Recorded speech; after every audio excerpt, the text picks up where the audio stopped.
මේ වන විට දිත්වා සිලුකුණාටුවේ බලපෑම නිසා මේ වෙලා ඊයේ උදේ 8:30 සිට මේ දක්වා වාර්තා වූ වර්ෂාපතන අනුවත් මන්නාරම වගේම උතුරු පළාතේදීත් මිලිමීටර් 200 වගේ ඉක්ම වූ වැසි වාර්තා වෙලා තියෙනවා.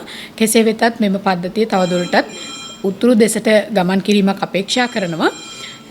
එම පද්ධතියේ ගමන් කිරීමත් එක්ක දිවයිනට බලපාලා තියෙන වැසි තත්ත්වයේ ක්‍රමික අඩුවීමක් හෙට සිට අපි බලාපොරොත්තු වෙනවා. නමුත් ඉදිරි පැය 24 දීත් උතුරු මැද වයඹ සහ මධ්‍යම පළාත්වලදී නිරන්තර වැසි ලැබීමේ හැකියාවක් පවතිනවා. එම ප්‍රදේශවලදී ඇතැම් ස්ථානයකට මිලිමීටර් 100 ඉක්ම වූ වැසි ලැබීමේ හැකියාවකුත් පවතිනවා. බස්නාහිර සහ සබරගමුව පළාත්වලදීත් ගාල්ල සහ මාතර දිස්ත්‍රික්කවලදීත් විටින් විට වැසි ඇති වෙන්න පුළුවන්. බස්නාහිර සහ සබරගමුව පළාත්වලදී ඇතැම් ස්ථානයකදී මිලිමීටර් 50ක් ඉක්ම වූ වැසි ලැබෙන්න පුළුවන්.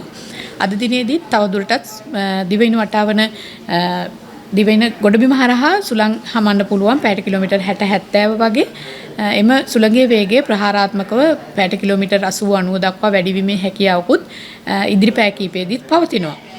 ඒ වගේම දිවයින වටාවන මුහුදු ප්‍රදේශවල තවදුරටත් ගමන් කිරීමෙන් වළකින්න කියලා දැනුම් දීම කරලා තියෙනවා. නමුත් මෙම සුළු කුණාටුවේ බලපෑම අඩුවීමත් සමගම රතු නිවේදනය ඉවත් කිරීමට අපි බලාපොරොත්තු වෙනවා.